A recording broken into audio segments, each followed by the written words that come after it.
Hello, everybody. Welcome into Sports by GSMC Podcast Network. I am your host, Jeremy Lapidus. Today is Tuesday, October 1st. Baseball playoffs are here. We're in October. They did it great. The first two wildcard games are officially underway, and along with our classic Rankings Tuesday, we are going to break down the MLB playoffs, starting with the wild card rounds, eventually leading to a World Series prediction. Of course, breaking down Monday Night Football's doubleheader between the Dolphins and the Titans and the Seahawks and the Lions, before hopping into our NFL power rankings and, of course, our NCAA top 25. But before we get into any of that, remember, if you would like to be an even bigger part of the show than you already are, all you need to do is go to gsmcpodcast.net. Or if you are on YouTube, you can use that super chat feature. If you do either of those two things, a message should pop up on the bottom of the screen for you, me, and everybody else around the world to see. If you do have a burning question about sports, anything at all that you would like to ask, go ahead and throw that in the comments, throw it in the chat. I will get to it as soon as I possibly can. I appreciate everybody so much for sticking around, talking some sports with me here on a beautiful Tuesday, October 1st. But like I was saying, we are in October, and that means playoff baseball, which means we are going to break down the October playoff picture. The MLB playoffs are here. Wonderful time. Starting off with the two games that are currently going on, and those two series, the Astros, Houston Astros, winning their division, having a huge comeback in the middle of the season, starting at 10 games back from the Seattle Mariners, who end up missing out on the playoffs this year. They're hosting the Detroit Tigers in these wild card series. All of them are best of three. We got to see in this first game that currently she sees a Tigers 3-0 lead in the bottom of the eighth with 2 outs to go. Not over yet, but we got to see a gem from Tariq Skubal. Tariq Skubal goes out there, 6 innings strong. Tariq Skubal throws 6 innings, only 4 hits, 1 walk, 6 strikeouts, just 88 pitches. Absolute domination out of the future AL Cy Young winner. The Tigers are a team who have been hotter than anybody else in the last couple months. They sneak into the playoffs after having a 0.2% chance to make it in August. They're here now, and they win a game. Now, I know we're at a point where the Tigers are going to win this game, most likely.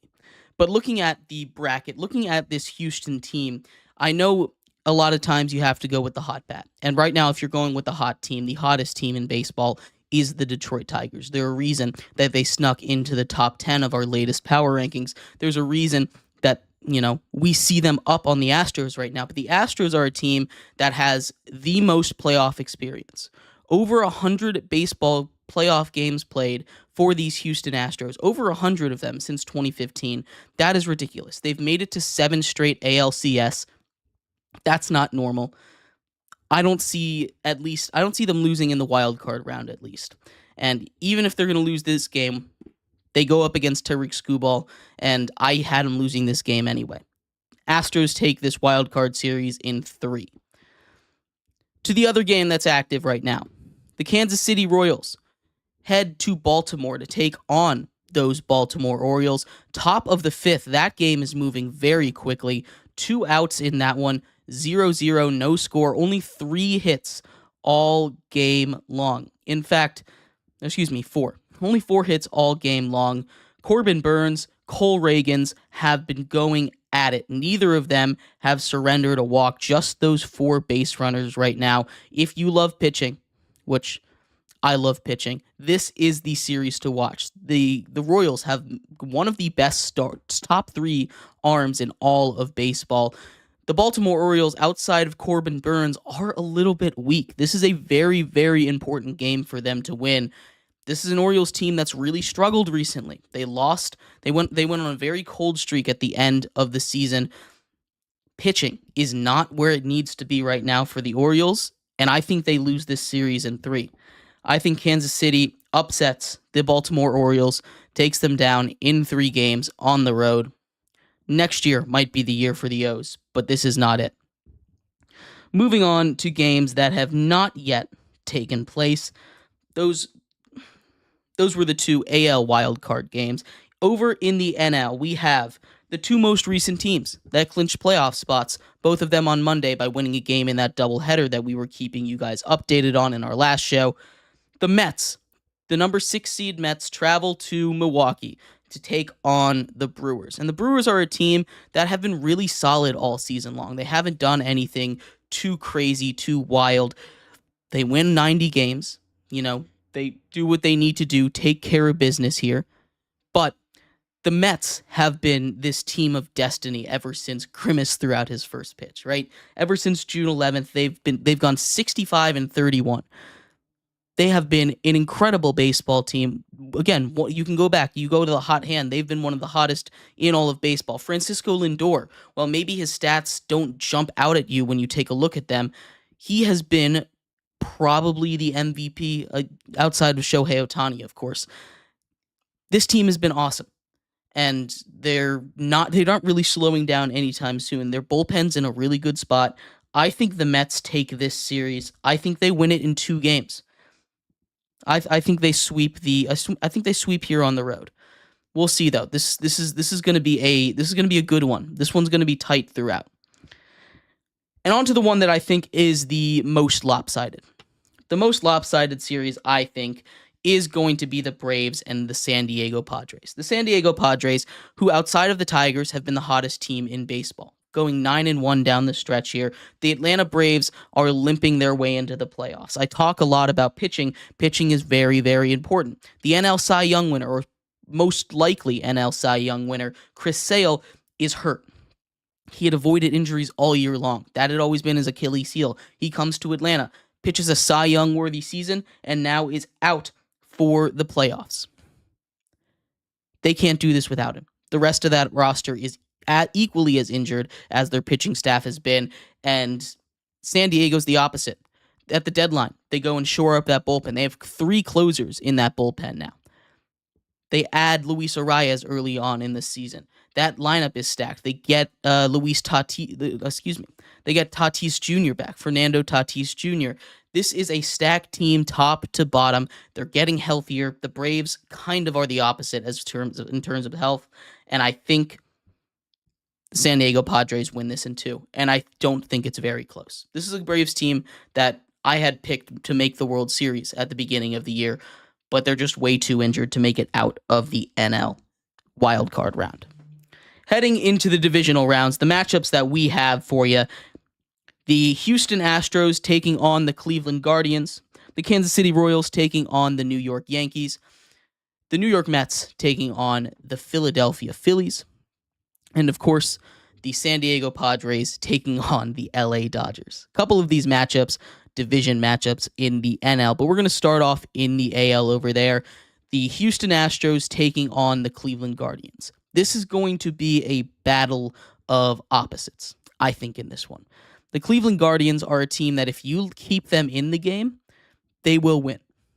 Point blank period. If they're in the game, they'll find a way to win because that bullpen is that good. They have some really solid hitting. J-Ram puts up a near 40-40 season this year. That's not something normal for a guy to be able to do it that quietly, right? You have a lot of really great pitching. Nothing that's going to blow you out of the water. But they've had a resurgent season with the bats. They need more to step up in the playoffs than have been. But if they're close, they can run away with any series. I don't think they're going to be able to do that. I think the Astros, I don't think this is going to be an easy series by any stretch of the imagination, but I do think the Astros managed to find a way to make it to their 8th straight ALCS. The Houston Astros take down the Cleveland Guardians in 6 games. Move on there. The Royals taking on the Yankees, and as much as I love the Royals, as much as I want to root for the Royals, their offense has been abysmal recently. The Yankees, their pitching has been a little bit of a problem, but against the Royals offense, I don't think it's going to be. I think the Yankees take care of business in that one pretty quickly. 5 games, setting up an Astros-Yankees ALCS. Lots of fun over there. Lots of history there, and we'll get to it in a second. In the NL side of things, the Phillies and the Mets. The Phillies have been slumping a little bit recently, but the Mets, I just don't feel like they have the juice to get past the Phillies this year. The Phillies, with their pitching, their big three on the mound is ridiculous. It's going to be hard to get a better three than that. With their bats are kind of made for summer, made for October here. Power up and down that lineup. I think they're ready to go. I think the Phillies win this series in 7 games in 5 games against the Mets. Excuse me. The other NL series. The Dodgers taking on the San Diego Padres here. The Padres took down the Dodgers last time they played in the playoffs. And like I said, the Padres are the healthiest team right now. They have probably the second best roster, only behind those Dodgers. The Dodgers have the same issue every single postseason. Pitching. They have the same issue this postseason. Pitching. They cannot get their starting pitchers to be healthy. They cannot get them to be relied upon. I think the San Diego Padres find a way in this one, win it in 5 as well. These are all going to be pretty good series outside of, I think, the Yankees and outside of the Yankees series. I think all of those will be good. Setting up a really fun matchup in the ALCS and the NLCS with the Phillies taking on the Padres. Both of those teams looking to get a much needed, well waited for championship. The Phillies are the only team in the NL East to not win a championship in the 2000. San Diego Padres have been waiting forever to get back to this moment. I think the Padres are going to be able to get it done. The Phillies just can't seem to get that momentum in the playoffs, and this doesn't feel like their year. They've been struggling a little bit down the stretch. They've lost series to the Mets. They've lost series to the Padres. They've lost series to the Brewers, and they just lost a series to the Nats. They're not coming in hot. I'm rolling with the San Diego Padres to come out of the NL in this one. And on the AL side, we have the Yankees taking on the Astros. That one is going to be must-watch television. I'm going to lean towards the Astros, though. The Astros, I know it's not really fair to just go back on, what's happened in the past. But the Yankees pitching isn't quite there, and I think the Astros have the Yankees numbers in the postseason. The Astros win 7-game series in that one, setting up an Astros-Padres finale in the World Series. I think the Padres get it done. Maybe I'm going a little far with that one, but I think the Padres take down the Astros in 6. This should be a fun postseason. This is the most wide-open postseason that I have seen in a long time. I don't think you'd be crazy for picking just about any team to win the World Series in this one. This should be a lot of fun. This must-watch baseball right now, and I cannot wait to see what happens as the rest of the postseason drags on. But let me know what you think. Who's making the World Series? Who's going to win the World Series? I would love to hear your thoughts on all of this. We're going to take a quick break here. When we come back, we are going to dive into the Monday night football games. There were 2 of them yesterday. We're going to talk all about both of them, give you a quick update on both of the baseball games as well. So stick around for that. We'll be right back here on Sports by GSMC Podcast Network.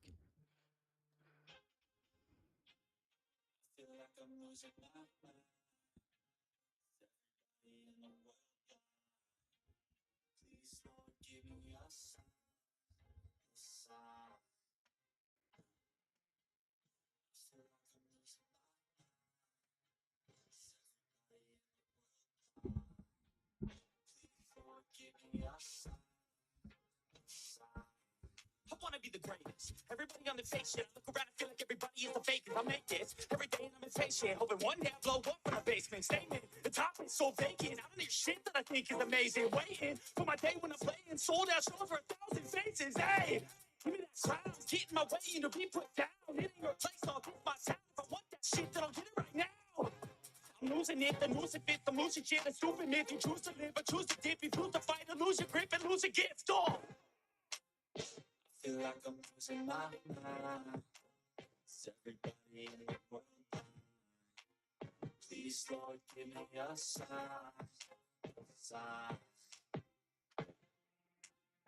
Feel like I'm losing my mind. Is everybody in the Welcome back to Sports by GSMC Podcast Network. I am your host, Jeremy Lapidus. Today is Tuesday, October 1st. If you were just tuning in, we just broke down all of the MLB playoffs. We did a whole bracket.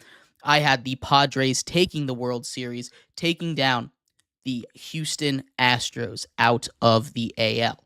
In this segment, we're going to break down the two Monday night football games, one between the Titans and the Dolphins, the other between the Seahawks and the Lions. But before we do that, a quick update on the two baseball games, playoff baseball games that are live right now. The Tigers have a 3-0 lead heading into the bottom of the ninth over on ABC. And the Orioles, currently tied with the Royals, have runners on the corners with 2 outs in the bottom of the 5th. But before we get into Monday Night Football, remember, if you would like to be an even bigger part of the show than you already are, all you have to do is go to gsmcpodcast.net. Leave a tip or donation with a message in it. That message should pop up on the bottom of the screen for you, me, and everybody else around the world to see. If you are on YouTube, you can use the Super Chat feature to do the exact same thing as well. If you have a burning question about sports, anything at all that you would like to ask, go ahead and throw that in the comments, throw it in the chat. I will get to it as soon as I possibly can. I appreciate everybody so much for sticking around, talking some sports with me here on a beautiful Tuesday, October 1st. But like I was saying, football, Monday Night Football. There was a doubleheader here. One of those games was really fun. One of them, not so much. And we're going to start off with the not so much fun game. The Dolphins took on the Titans in a game that both of these teams really desperately needed. A game that both of these teams, Titans coming in at 0-3, Dolphins coming in at 1-2, needed to get their seasons at least kind of back on track. And it's an interesting discussions coming out of both of these games. The most interesting one coming out of the Dolphins and Titans game is who is going to start at quarterback for the Titans. We saw Will Levis start off the game, throw a really, really bad interception, get hurt trying his best for a first down. That's what we like to see. We love to see effort out there, and the coaching staff seems to be behind him. But the Titans put up 31 points with Mason Rudolph at the helm. Mason Rudolph, a guy that led the Steelers to some success last season on a team that, if we're being honest, is built very similar to those Pittsburgh Steelers. Mason Rudolph did one thing differently, only one thing differently than Will Levis. He took care of the football. And you see the world of difference that makes for this Titans team. This is a Titans team that, well, yes, they weren't playing the greatest competition. That defense is elite. It's an elite level defense. Missing a couple of their key pieces as well, they were still able to hold the Dolphins that are R2-less to just 12 points. Tyler Huntley, I know they looked bad. I think he looked better than Skylar Thompson, though. That extra little ability of his to run, move the ball with his legs, I think is a huge part of that game. There were lots of drops, lots of under and overthrows, but he's a little rusty. I want to give him another week. I think he should start the next week. I think the Titans should move off of Will Levis. And maybe you're saying that's a little bit of a harsh assessment. Maybe you're looking at me and saying, hey, he's a young quarterback. He has barely played a full season, and you're right. But look at what the Panthers are doing with Bryce Young, right? Look at what Andy Dalton's done to that team. They haven't won 2 straight games, but they have looked competitive in both of them. And I think the Titans are a team, especially in the division that they're in, they can turn it around. The Texans have looked pretty human. They almost lost a game to Jacksonville this week. Almost. This division isn't completely out of hand for them. I think Mason Rudolph should come in. Turning our attention to the other game, the Lions took on the Seahawks at home. The Lions get a huge win. Jared Goff. How about Jared Goff throwing the largest ever perfect game, I will say, in football history? 18 for 18, nearly 300 yards passing, 2 touchdowns, a receiving touchdown. The Lions total went 19 of 19 through the air. Amon-Ra threw a touchdown as well. Jared Goff had a great game. Unfortunately, it does not qualify in the record books, so that is not a new record. Deep sigh of relief there, Drew Brees.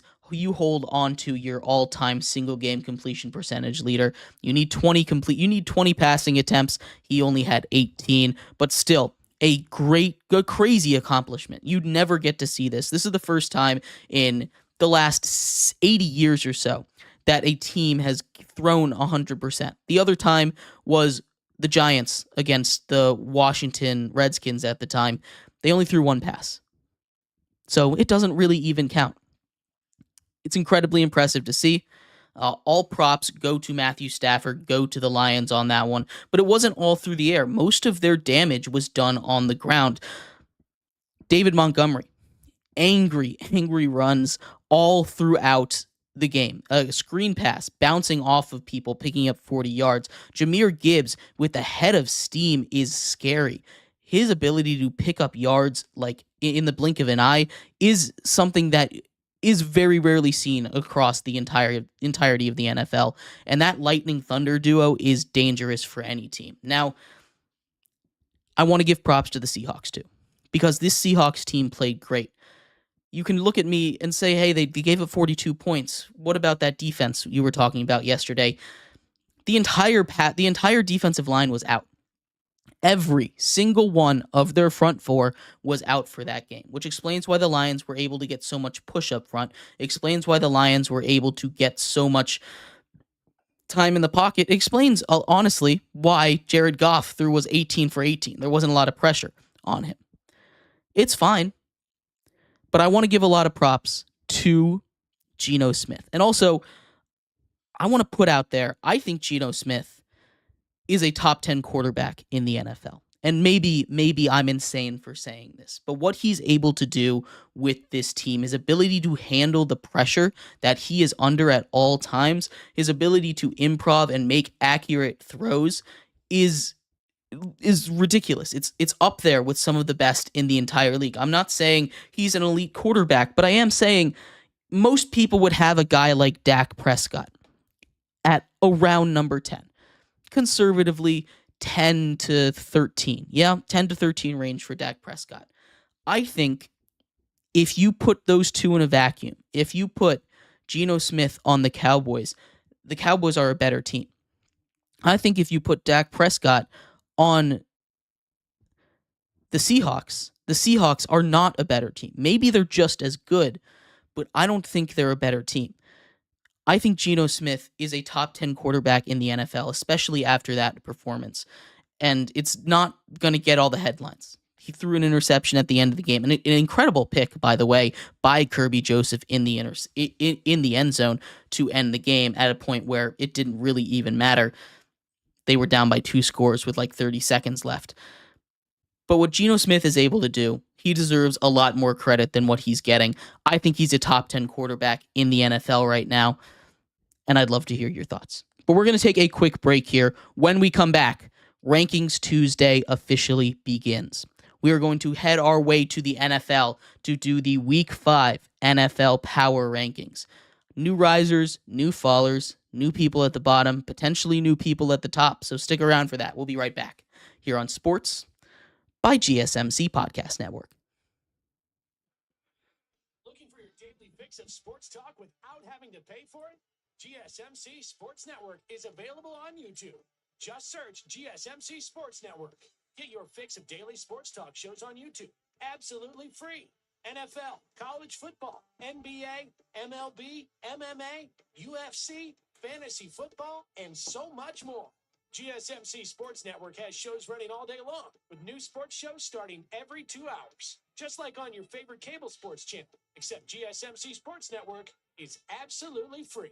Just search GSMC Sports Network on YouTube to catch one of your new favorite shows, like the GSMC College Football Podcast, Chip Shot Football Podcast, Hoops and Heels Women's Sports Podcast, GSMC Basketball Podcast, and so many more.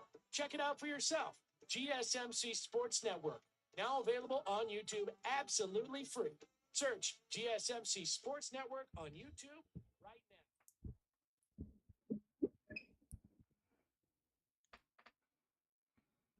Welcome back to Sports by GSMC Podcast Network. I am your host, Jeremy Lapidus. Today is Tuesday, October 1st, and before we get into our next segment, I want to do some updates here from the wild card games in baseball. The Detroit Tigers currently lead 3-1 in the bottom of the ninth. They've got their closer out there, second and third for the Houston Astros. The game-winning run is at the plate after a sacrifice to move the runners up from first and second. In Baltimore, the Royals have taken a 1-0 lead here in the top of the sixth inning, thanks to a Bobby Witt single. Now we head to the bottom of the sixth inning. Royals lead 1-0. They strike first, offense up on the board. But in this segment, we are going to take a look at the NFL Power Rankings. It is Tuesday. That means we do our Power Rankings. New people are here at the bottom. And in just a second, we're going to rank number 32 to 17. But before we get into that, remember, if you would like to be an even bigger part of the show than you already are, all you need to do is go to gsmcpodcast.net. Or if you are on YouTube, you can use that super chat feature. If you do either of those two things, a message should pop up on the bottom of the screen for you, me, and everybody else around the world to see. If you do have a burning question about sports, anything at all that you would like to ask, go and throw that in the comments. Throw it in the chat. I will get to it as soon as I possibly can. I appreciate everybody so much for sticking around, talking some sports with me here on a beautiful Tuesday, October 1st. But like I was saying, Tuesday are for rankings, and we are going to start in the NFL. A brand new team down at the bottom, and it is the Miami Dolphins. I'm willing to admit when I was wrong. If you were listening in the preseason, I thought the Dolphins would start off 10-0. That's not happening. When you lose your franchise quarterback, it's not easy, especially when the offense has looked as lost as any offense I've ever seen in my entire life without Tua. And I did not expect that. I thought they'd be able to throw in a Skyler like they'd been able to do in years prior and be fine. Throw in Tyler Huntley and be fine. But that offense looks awful. They get no push on the offensive line. They can't run the ball. They cannot get anything through the air. Dropped passes by some of their good receivers. Quarterbacks overthrowing and underthrowing balls. It doesn't really matter who's in. That Dolphins team is a hot dumpster fire of a mess right now, and they are all the way down to number 32. Biggest droppers of the week. I think they're the worst team in football right now.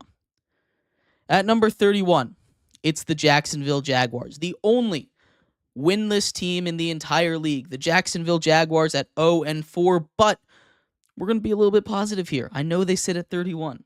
I know they're 0-4, but they should have, maybe not should have, but could have taken down a top 10 team in the Houston Texans. They played a close game.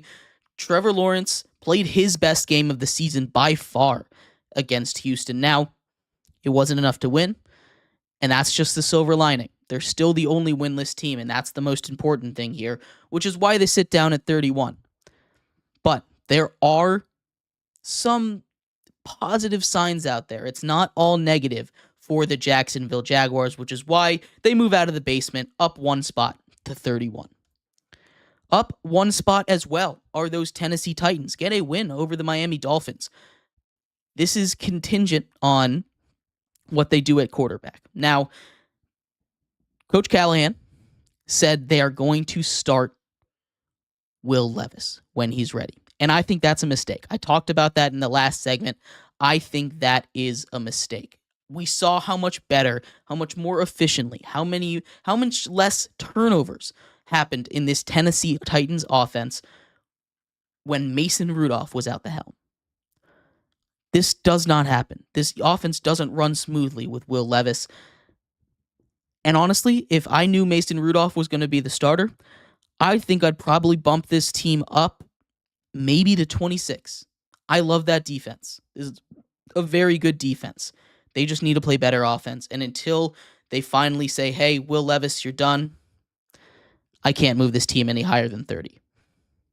At 29, it's the Cleveland Browns, also up a spot from last week. The Cleveland Browns played a better game than they had in previous weeks. It wasn't enough to win. Some some missed throws, some dropped passes, some bad timed penalties, and some awful awareness by Deshaun Watson lead them to the number 29 spot and a loss to the Las Vegas Raiders, a Raiders team that didn't have their best offensive weapon or their best defensive weapon. They still lose. That is embarrassing for the Browns. Silver lining for this team: Nick Chubb coming back to practice tomorrow. Maybe we see Jameis Winston start at quarterback. The whispers are starting to get up to an audible level. I don't think it happens yet, but it's definitely out there, and I bet you it's definitely a thought that has crossed the coach's mind at this point. I don't know that for sure, though. Browns at 29. At 28, the New York Giants also up one spot. They could not punch anything into the end zone, but that guy on the picture, Malik Neighbors, is something special. Hopefully he's okay. He's diagnosed with a concussion. You cannot have a receiver be the entire offense, regardless of how good they are. Malik Neighbors literally is the whole offense. He's going to shatter target records if he's able to get back on the field. Daniel Jones needs to work on his deep ball. This is a bad Giants team. Their defense is okay. Their offense is atrocious outside of Malik Neighbors. They can't be that one-dimensional. Teams are going to find a way to stop him. They're going to start double, triple covering him, bracketing him. He's not going to get open as many times as he has been. Giants sit at 28. At 27, it's Bo Nix and the Denver Broncos. An ugly, kind of inspiring win, dare I say, against the New York Jets. Only putting up 60 yards of passing offense, finishing the first half with -7 passing yards, throwing your first NFL passing touchdown. Clap it up over there for Bo Nix. Congratulations. Still not that good. I don't know how their defense has been able to hold these good offenses, I think, to single-digit points these last couple weeks, but they have. All props go to them. All props go to the Denver Broncos defense. This offense needs to be better, and I think they get blown out if it wasn't a monsoon over there in New York. Probably should have lost anyway, but they found a way to win. Broncos at 27. At 26, the New England Patriots. The New England Patriots hold steady at number 26 after a brutal loss to the San Francisco 49ers. There's a trend. They win games when they don't turn the ball over. They turn the ball over against a good 49ers defense. Again, they are what we expected them to be. This isn't some kind of crazy outlook for the New England Patriots. We expected them to be bad. They were bad. That's just how the cookie crumbles in this one. We're on Drake May watch. He's coming in soon. Couple of weeks. I know Gerard Mayo is saying this is Jacoby's team, but a couple of weeks from now, I think we see Drake May step on and make his first start in the NFL. At 25, it's those Las Vegas Raiders. They find a way to win without Davante Adams, without Max Crosby. That is a huge win for this team. They didn't do anything special. They didn't do anything fancy. Now Davante Adams, reports are they're looking to trade him a little bit. Interesting to see where he lands. We'll have more on that tomorrow, though. But the Raiders, a good win over the Browns, a win that they needed really badly, actually. The Browns, a team that is on paper good, but they can't get anything going offensively. Not a super impressive win, but a win they needed nonetheless without their two best players on either side of the ball. At 24, it's the Carolina Panthers, and they just continue to climb on this one, right? Andy Dalton able to put up 20-plus points yet again, this time against a Bengals defense that also is not very good. But still, there's positive momentum coming out of Carolina. The receivers look like they're smiling. This team looks happy, more together. That is the start of what you need. Again, kind of like the Patriots, this is not a team that we expect to win. This is not a team we expect to do great, amazing things. But against a high-powered Cincinnati team, against a bad Cincinnati defense, keeping it within 10, keeping the Bengals from really exploding on you, just their normal offensive output, it seems, is a big win for that defense. That's not very good. At 23, it's those Cincinnati Bengals. 34 points against a bad Carolina defense. It wasn't their greatest showing. That defense is significantly worse than everybody thought, at least than I thought. I thought that defense, even though it lost a bunch of pieces, would still be able to stop a fly, would still be able to stop anything. They've been unable to do that 2 weeks in a row against the Commanders and now the Panthers. Those teams have gone up and down the field on them.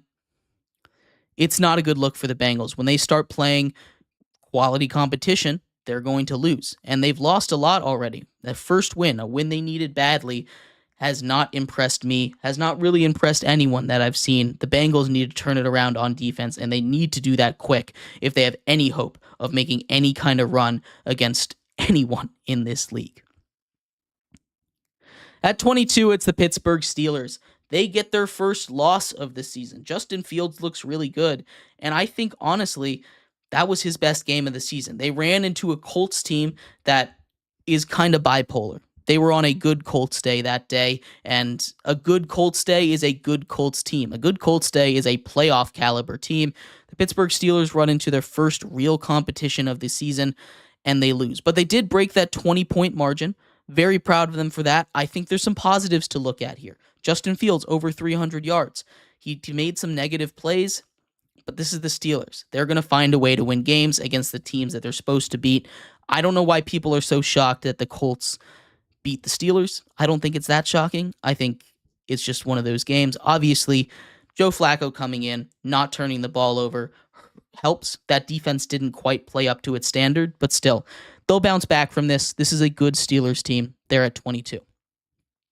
At 21, it's the Los Angeles Chargers.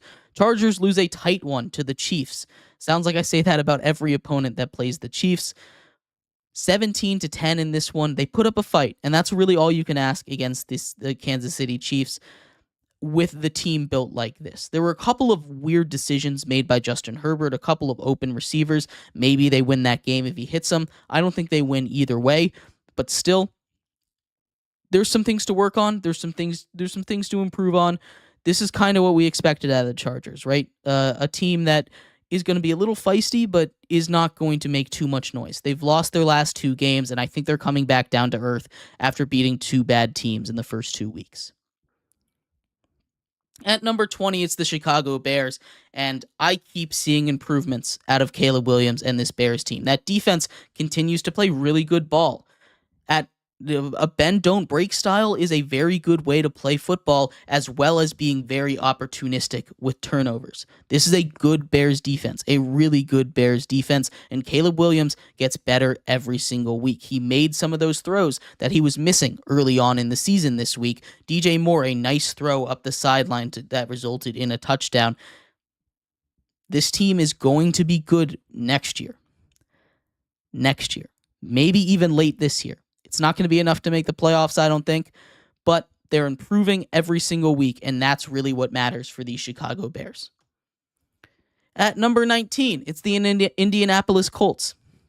The big question is with Anthony Richardson.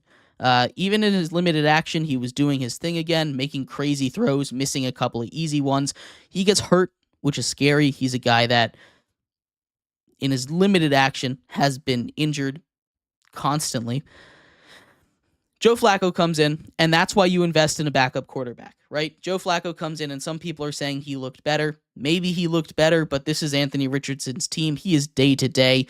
The Colts are up 2 spots to number 19 on this list, and they're going to continue to climb if they continue to play like this. Like I said in the Steelers, when I was talking about the Steelers, it was a good Colts day. This team is kind of bipolar. It's a good Colts day. They're going to win. They're going to put up. They're going to be able to be competitive with anyone. A bad Colts day, they're going to lose to just about anyone. So it's really a crapshoot with these Colts, But we'll see. At number 18, it's the Los Angeles Rams. The Los Angeles Rams are an interesting team to dissect here. The Los Angeles Rams are a team that I look at as really talented, but very injured. Obviously, that's been the storyline here. They've been unable to finish drives in the red zone. Kyren Williams has been a beast as far as finding the end zone. That's not something that is normal, how many times he's been able to score this season. Matthew Stafford doing everything he can with this team. It's just going to be tough with how injured they are. Rams are at 18. And at number 17, the Arizona Cardinals, a team that I was probably too high on. That defense is atrocious. Awful. Probably the top 5 bottom defense in the entire league the Arizona Cardinals own. But the offense has encouraging signs. Wasn't too good against the Commanders, only putting up 14 points. But still, this is a team that I think can make a lot of noise. It's a little high on them. We adjust, fall 4 spots to 17, but they're better than the bad teams. And I think that's very clear from the way that they play football. We're going to take a quick break here. When we come back, we'll unveil the top half of the NFL Power Rankings. So stick around for that here on Sports by GSMC Podcast Network.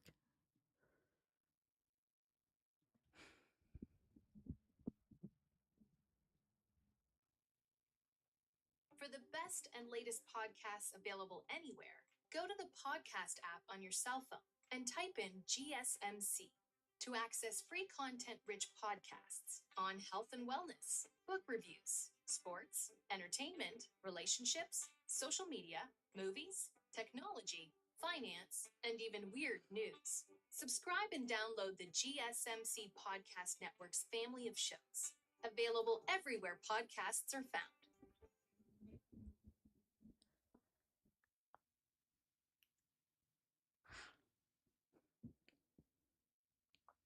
Welcome back to Sports by GSMC Podcast Network.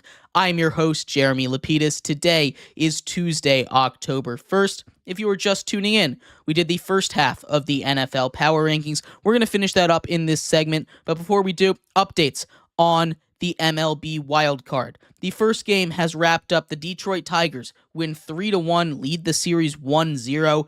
Tariq Skubal is awesome. That's the takeaway from this game. The Royals lead the Orioles 1-0 in the bottom of the 7th, and the Mets and the Brewers have started the game. Bottom of the first, score is even at 0. But, like I was saying, we are going to get into the second half, the top half, number 16-1 of the NFL Power Rankings. But before we do that, remember, if you would like to be an even bigger part of the show than you already are, all you need to do is go to gsmcpodcast.net. Leave a tip or donation with the message in it. That message should pop up on the bottom of the screen for you, me, and everybody else around the world to see. Or if you are on YouTube, you can do the exact same thing. If you have a burning question about sports, anything at all you'd like to ask, go and throw that in the comments. Throw it in the chat. I will get to it as soon as I possibly can. I appreciate everybody so much for sticking around, talking some sports with me here on a beautiful Tuesday, October 1st. But like I was saying, we're going to finish up the NFL Power Rankings in this segment. Ranks 16-1, and kicking off there at number 16 is the Dallas Cowboys. The Dallas Cowboys get a big win, a potentially season-saving win, and that's big words to throw around in week 4 here. But a win they needed really badly to keep pace with the Eagles, keep pace with the Commanders in that division. The Cowboys don't look good. Injuries up and down that defense. Micah Parsons going to miss his first game of professional level football ever. DeMarcus Lawrence on the IR. 4 games. The offense is just CeeDee Lamb. They don't have any kind of ground game. Dak Prescott is not doing enough with his other receivers for them to be a threat. And CeeDee Lamb, when he's getting all this attention, has not been able to be that game changer that he was last year. Cowboys need a run game, and they need it in the worst possible way. Cowboys are struggling. They're still finding a way to win. Good teams find ways to win, even if it's against bad teams. Cowboys are here at 16. At number 15, it's the New Orleans Saints. My, oh my, what a fall from grace the New Orleans Saints have had. Starting off 2-0, one of the hottest offenses in all of football. Quality win, we thought, over the Cowboys.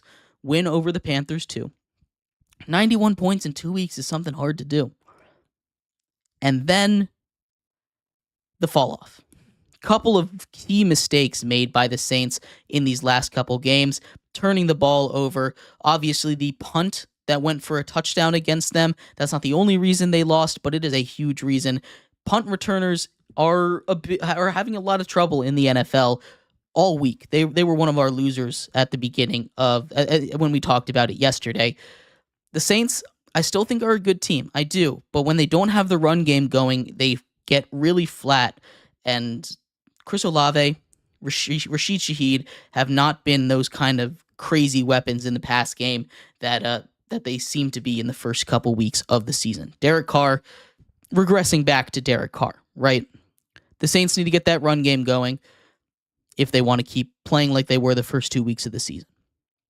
At 14, it's the Atlanta Falcons, a team that wins in walk-off fashion over those previously mentioned New Orleans Saints. Younghoe Koo, new career long to win that game. That's a fun story. They're starting to click. I like the tandem between Tyler Algier and Bijan Robinson. I know a lot of people clamor for Bijan Robinson, highly touted, now second-year guy out of Texas. Kirk Cousins is doing enough. He's being a game manager, and that's what this team needs to do. They're winning games. They're keeping games close against really good teams. This is a Falcons team that, if they keep doing what they're doing, could crawl their way into a playoff spot. It's going to be a fun battle between them and the Bucs down the stretch of this season, though. I'm excited for it.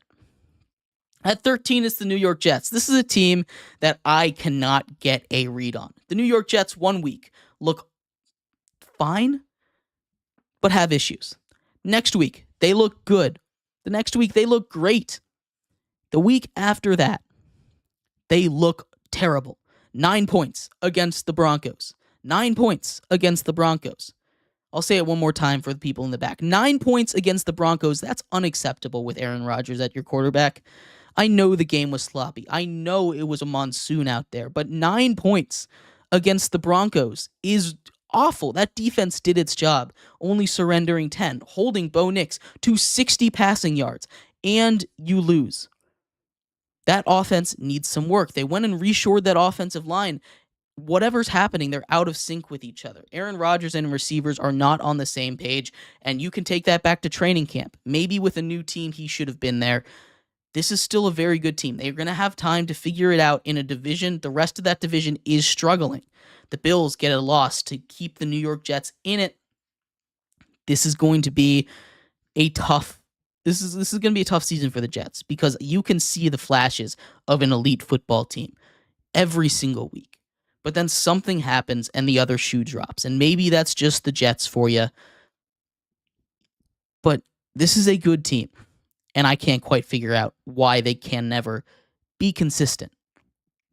At 12, it's the Philadelphia Eagles. Another really good team struck with a turnover issue. This is a firing on all cylinders version of the Tennessee Titans. Tennessee Titans all the way down there at 30. This is a slightly better version of the Tennessee Titans. And again, I like this Titans team. I think they have really solid defense built over there. The Eagles, their secondary needs some work. But most importantly, Jalen Hurts needs to stop turning the ball over. That is the biggest thing. Turnovers. I can be a broken record for you all day long talking about a lot of the teams on this list. Turnovers. The Eagles fall 5 spots because they cannot keep the ball clean. In games where they keep the ball clean, they win. Point blank, period. And they win by a lot. Jalen Hurts has lost this team 2 games so far. He's also won them 2 games so far. So he's about even in my eyes. But turnovers, this is a team that could very easily be 4-0 right now. Instead, they're 2-2. And, that's just how it goes sometimes. Turnovers are an issue. The Eagles will fall further if they can't fix their issue in this bye week. At number 11, it's the Washington Commanders. The Washington Commanders have looked awesome. Jaden Daniels has something about him. He does not throw incompletions. I talked about it when we were talking yesterday. 23 scoring drive for the Washington Commanders in the first 4 weeks. 19 incompletions for the Washington Commanders in the first 4 weeks. That is insane. 1 punt in the last 3 games. That is insane. These are not normal numbers. The Washington Commanders and Jaden Daniels have figured something out. There's lots of, criticism around the offense, and they're not wrong. They're not wrong. They aren't. It is a college-style offense, but it's a college-style offense run at a pro level. And as long as something is run at a pro level, It can work, and we're seeing the Washington Commanders do that. Cliff Kingsbury's teams tend to start quick and fizzle out near the end, but for now, the Washington Commanders look near unstoppable. I think they could compete with any team in the NFL right now, maybe even beat every single team in the NFL right now. But for now, they're at 11, the highest risers of the week, up 8 spots. Hitting the top 10 is the Tampa Bay Buccaneers, another team coming off of a big loss against the Broncos. I guess that Broncos defense needs some love. They finally got Mike Evans involved again. And look what happens when Mike Evans gets involved. You win football games. It really is that simple. You look good and you win football games. And the Tampa Bay Buccaneers with Mike Evans and Chris Godwin are a tough beast to stop. Give Mike Evans the ball. Throw it up to him. He'll make a play. There's a reason he's never had a season under 1,000 yards in his entire life. His entire NFL career. That's a ridiculous stat right there. And he hasn't done it with great quarterbacks most of the time. So, Tampa Bay Bucs at 10. At number 9, it's the Seattle Seahawks, coming off of a loss where their defense was incredibly injured. Geno Smith played awesome. Geno Smith played like a top 10 quarterback in the NFL, way up into that second echelon of quarterbacks. Not an elite guy, but a great guy. And that's where he's played himself into. I love the Seahawks team. We saw that extra element of explosiveness with Kenny Walker back on the field. 3 touchdowns from that guy. What he's able to do on a football field is crazy. It's very fun to watch. This is a good Seahawks team. There's a reason they were undefeated. They should be considered as one of the biggest threats in the NFC this year. They are at number 9. At number 8, the Green Bay Packers. They get Jordan Love back way earlier than most people expected. He comes back after missing just 2 games. 2 games that they won, by the way. Jordan Love is 0-2 on the season, and I know that's unfair. Malik Willis is 2-0. Jordan Love is 0-2. I know that's unfair.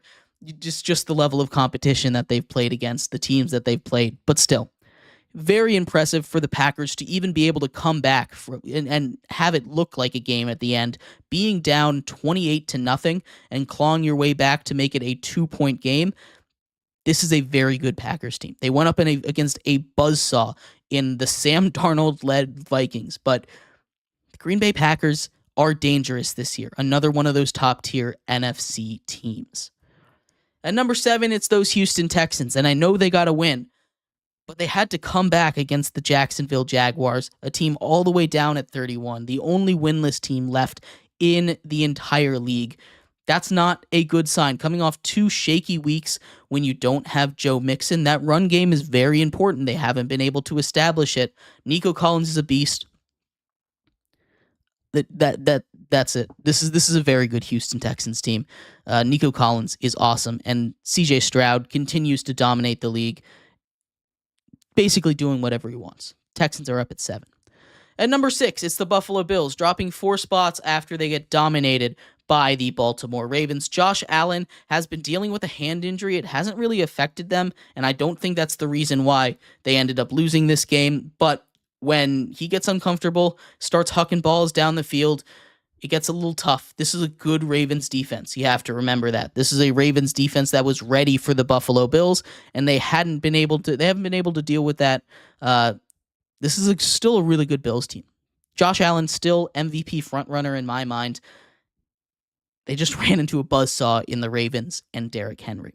Bills down 4-6. And there they are. The Baltimore Ravens. Derrick Henry rushes for 199 yards, averaging 120 yards rushing a game for Derrick Henry. He is a beast, a monster, a king, a man amongst men. Derrick Henry is awesome at football. And the Ravens, they finally came to play. We finally got to see what the Ravens were last season against the Bills. We've been waiting for it for 3 weeks. They're back with a vengeance, and if they can play like this, they're well on their way to being a Super Bowl contender. At number 4, it's the San Francisco 49ers, getting back on track, getting their guys back, getting a good win over the New England Patriots. I know it's the Patriots, not a super great team, but still, Brock Purdy was healthy. George Kittle had a nice touchdown catch. You got Brandon Ayuk involved a little bit more. Maybe that's something we can see more of in the future after he signed a big contract. Debo caught a deep ball. Things are starting to click even without Christian McCaffrey. Jordan Mason, very good at football. Great backup running back for you to have there. At number 3, it's those Minnesota Vikings. The Minnesota Vikings 4-0 with Sam Darnold. And Justin Jefferson is great. Look, as much praise as Sam Darnold is getting, and as much praise as Sam Darnold deserves to get, a lot of this is because of Justin Jefferson, because Justin Jefferson is the best wide receiver in the world, because he's able to do things on a football field that we see him do routinely that are insane. That one catch down the sideline that just hit him in the chest, perfect ball. Great catch there. That's not an easy catch to make. A tiptoe catch on the sideline. That's 2 highlight reel catches that you look at and you say, oh yeah, of course he caught it. It's Justin Jefferson. These are not normal things for people to do. More love needs to go to Justin Jefferson. He should be the MVP candidate, not Sam Darnold. It's my opinion, though. At 22, the Detroit Lions. That offense woke up. Sleeping giant got awoken. And if they can play like that offensively, like they did in the second half of that game, they are going to be unstoppable in this league. David Montgomery, crazy goal line back. Not really been on the goal line in the second half there, but Jahmyr Gibbs starting to look like he's taking that leading role a little bit more. Still a split there. Both of those running backs are awesome. That Lightning Thunder duo is crazy. Jared Goff, 18 for 18. Jared Goff catches a touchdown. It's awesome. This is a really good Lions team, and there are very few weaknesses with them. Secondary has some weaknesses. Terrion Arnold, way too many penalties. They lose Marcus Davenport. The pass rush isn't as good as it was in the beginning of the season. Still a very good Lions team. They're at number 2. And of course, that leaves the Kansas City Chiefs at number 1. And you can yell at me all you want. I know people last week wanted the Bills to be number 1. They lose. I know people this week that said they wanted the Lions to be number 1. They lose. I went back and I looked. Every single week of this NFL season, I have had a different number 2 team. Every single week of this NFL season, that number 2 team has lost. And that number 2 team has been, and that number 1 team this whole time has been the Kansas City Chiefs. So no, I will not be taking the Chiefs out of number 1. They're the best team in the league until someone finds a way to beat them. Close games or not, this is a Chiefs team, and winning is a talent in and of itself. This Chiefs team is really good. Also, Rashee Rice, not out for the season, just going on IR for a little bit. He avoided an ACL tear, so that is good news coming out of Chiefs Kingdom. Chiefs, once again, number 1 on the list. But let me know what you thought. Who should have been number 1? I'll recap the top 10 real quick. Buccaneers at 10. Seahawks at 9. Here we go. Buccaneers at 10. Seahawks at 9. Packers at 8. Texans at 7. Bills at 6. Ravens at 5. Niners at 4. Vikings at 3. Lions at 2. And the Chiefs at 1. We're going to take a quick break here. When we come back, we are going to get into the NCAA Top 25. So stick around for that. We'll be right back here on Sports by GSMC Podcast Network.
Welcome back to Sports by GSMC Podcast Network. I am your host, Jeremy Lapidus. Today is Tuesday, October 1st. If you are just tuning in, we've just gone through the NFL Power Rankings. And before we get into our next segment, some updates from around the diamond, the wild card round.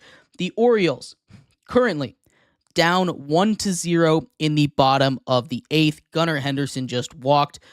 Kansas City leading 1-0, bottom 8. The Brewers have come out quickly to a 2-0 lead over the Mets. Currently, the Mets have 2 men on and nobody out in the top of the second. Keep you updated on those. In this segment, we're going to take a look at the NCAA's top 25, as well as our group of 5 top 5 teams to take a look at where the playoffs stand for now. But before we do that, remember, if you would like to be an even bigger part of the show than you already are, all you need to do is go to gsmcpodcast.net. Leave a tip or donation with a message in it, or if you are on YouTube, you can use that super chat feature. If you do either of those two things, a message should pop up on the bottom of the screen for you, me, and everybody else around the world to see. If you have a burning question about sports, anything that you would like to ask, go and throw that in the comments. Throw it in the chat. I will get to it as soon as I possibly can. I appreciate everybody so much for sticking around, talking some sports with me here on a beautiful Tuesday, October 1st. But like I was saying, we're getting into the NCAA top 25. But before we do that, real quick, we have, of course, our group of 5 top 5. Starting at number 5 here, a service academy, Navy. All the service academies, or I guess Army and Navy, I should say, have been awesome this year. Navy comes off of a huge win this week. They also beat Memphis last week, who was up on our list a little while ago before they take that loss to Navy. Navy is our number 5 team. Washington State drops 2 spots on our list after losing to Boise State, getting blown out by Boise State. Boise State looks like a juggernaut in the group of 5 right now. James Madison up 1 spot from number 4. Alonzo Barnett, another huge game. They put up 63 points after putting up 70 last week. They also look like a wagon. UNLV also up 1 spot to number 2. New quarterback, no problem. They might even look better there. And of course, Boise State and Heisman candidate Ashton Jeanty, in my mind, Heisman leader Ashton Jeanty, at the top of that group of 5 list. We'll see if any of them were able to make it on to the top 25, or if Boise was able to keep their spot on there as well. But starting at number 25, Illinois. A tough loss to Penn State, a good Penn State team. They end up losing by a couple of scores. This is still a good Illinois team. Got a little too high on them. They're down 4 spots to 25. 24 is Indiana. They had one of the best off seasons in all of college. New coach, basically a whole new roster. They take down their first real opponent of the season, and they do it in pretty good fashion. They're up 1 spot to number 24. At 23, it's those previously mentioned Boise State Broncos. Ashton Jeanty on pace for 2,700 yards, on pace for 40 touchdowns. Those are not human numbers. Those would shatter records by Barry Sanders that he set back when he was in college. Ashton Jeanty for Heisman. Absolutely.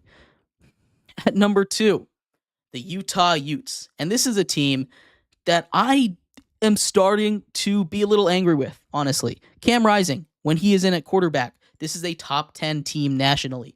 No doubt about it in my mind. That defense is elite, physical. When they don't have Cam Rising, they cannot score. They cannot move the ball. This is not how you play football. They should have brought in a backup quarterback. This is very much kind of like the Dolphins are experiencing without Tua, except this happens every single season for Utah. Utah, get your stuff together, man. They're down. Biggest fallers of the week. Utah's down 13 spots to number 22. A team that was out of the top 25 for a little while. Arizona gets a big win over the Utah Utes. Their defense really did impress me. Now, again, it's against a Utah team that can't score without Cam Rising.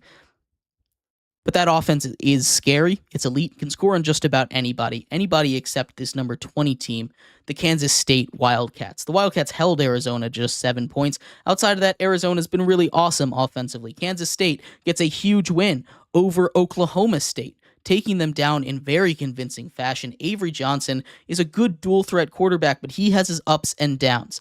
Didn't look very good in an earlier matchup against Tulane. Didn't look very good against Arizona, but dominated against a good team in Oklahoma State. Kansas State is a little up and down, but they deserve to be in the top 25. At 19, it's Louisville. Louisville lost to Notre Dame. Notre Dame, very good team. Very good defense. Louisville only lost by 7. I still think Louisville's offense can compete with just about anybody. Their defense might need a little bit of work, especially their run defense, and that's what Notre Dame thrives on. But still a very good team over there in Kentucky. Louisville should be up there. At number 18, BYU. BYU dominates for most of that game against Baylor after getting a huge win the week before against Kansas State there. BYU, very good team. They're up a couple spots to 18. 17, the Oklahoma Sooners. Their defense is very, very impressive.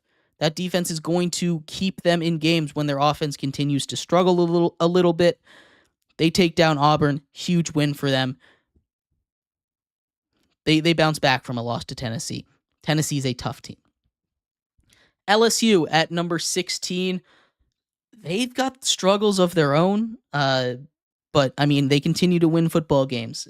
If they run into a team with a super high-powered offense, they're going to run into some issues, especially if that team also has any kind of defense, which is half of what South Alabama was. They dominated them this week.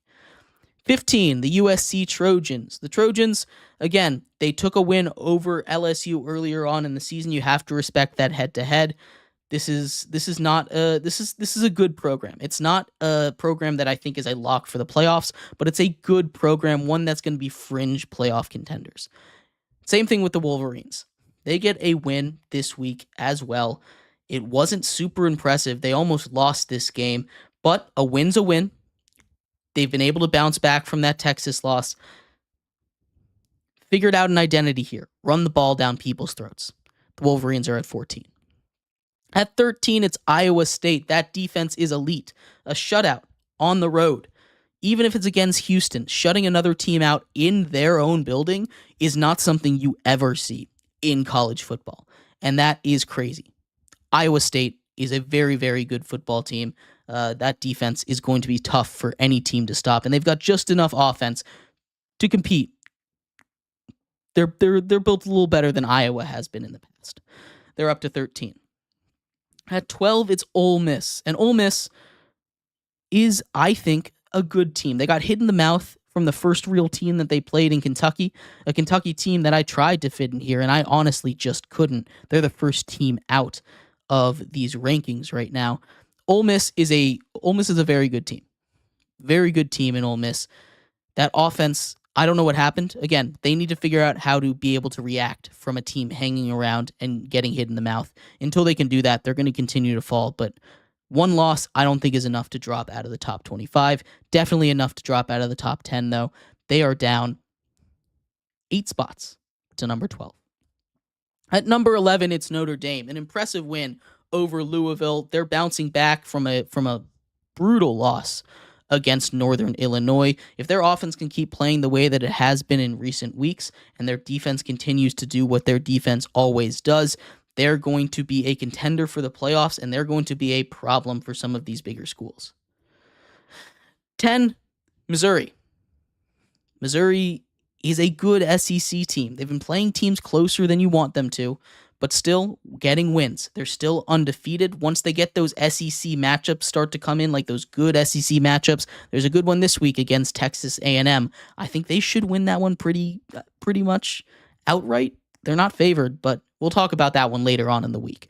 Missouri up to number 10. Clemson up to 9. A big win over Stanford. Stanford, a team that took down a solid team in Syracuse. That's not a nothing win for Clemson. Clemson is proving that week 1 was just a fluke, and they deserve to be ranked up here. I think Clemson is one of the best teams in the nation, especially with the way that offense has been playing of late. Up 3 spots to number 9. At number 8, it's Penn State, a huge win over the Illinois Fighting Illini. This is not one of those normal Illinois wins. This proves, honestly, Penn State can play with some of the better teams in the league in all of college football, right? The Big Ten is going to be stacked. Obviously, the big threat for Penn State always is going to be Michigan and Ohio State. But as long as they can get through, as long as they play like they had, and especially like they did against Illinois, score doesn't show it, but they dominated that game. I think they can keep pace with some of those teams. 7, it's Oregon. They found their offense a couple weeks ago. They continue to find it. I know UCLA is not the most impressive win, but Oregon is a very good team, and they're taking care of business against the small teams like they should have been earlier on in the year, something that they struggled with. We start to see them come back, figure it out a little bit. That's an encouraging sign as they start to get into Big Ten play. At number 6, it's Miami, a sweat fest of a game. If you're a Miami fan, you thought you lost that one to Virginia Tech at the last second. Turns out they overturned that call. I think that was the right call. I don't think it was a catch. Controversy over there, not the way you want to have a week. You lose a little bit of momentum, but a big win. Cam Ward, comeback. This is a very good Miami Hurricanes team. They're here at number 6. At number 5, we have the Tennessee Volunteers. They just keep winning games, and they just keep winning games by a large margin, right? There's going to become a time when they have to play an elite squad, when they have to play a Georgia, when they have to play a Texas, when they have to play a Bama. And that's when we're really going to test their mettle. But quality wins have started to come their way. This is not your old Tennessee, I don't think. I think they have real championship ambitions this year. At number 4, it's Ohio. They drop a spot just because one team had a massive win, and we'll get to them in a little bit. Ohio State still has yet to play anybody. Once they play somebody real, that's when I'm going to know how good they are. But until then, it's just speculation, and they just need to keep beating the bad teams. We'll see. At 3, it's Georgia, a massive loss to Alabama.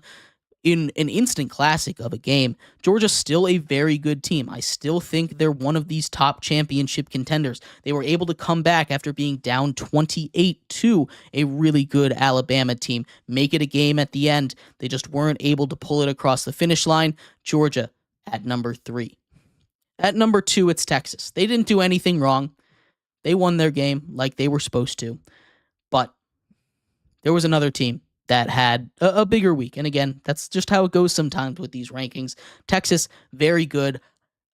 That win against Michigan, the reason they're not number 1 is because that win against Michigan is not as impressive to me as the win for the number 1 team in the nation this week, the Alabama Crimson Tide.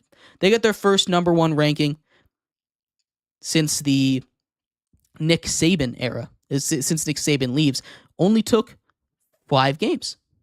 Pretty impressive.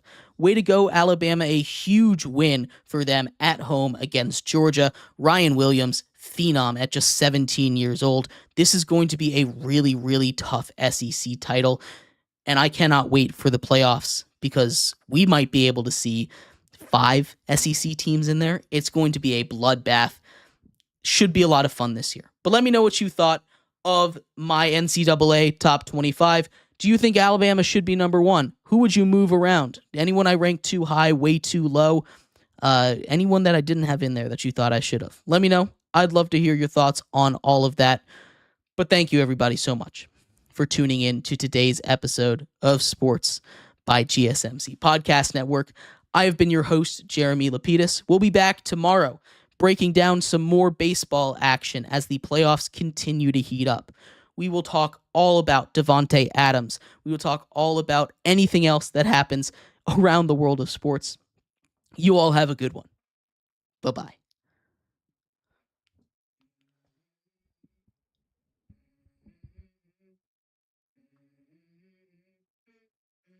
Let's go. I wake up a little bit of drool on my pillow, feel like it's gonna be a bad day. I'm tired of shit, and the coffee ain't hit yet. Damn, ain't that great.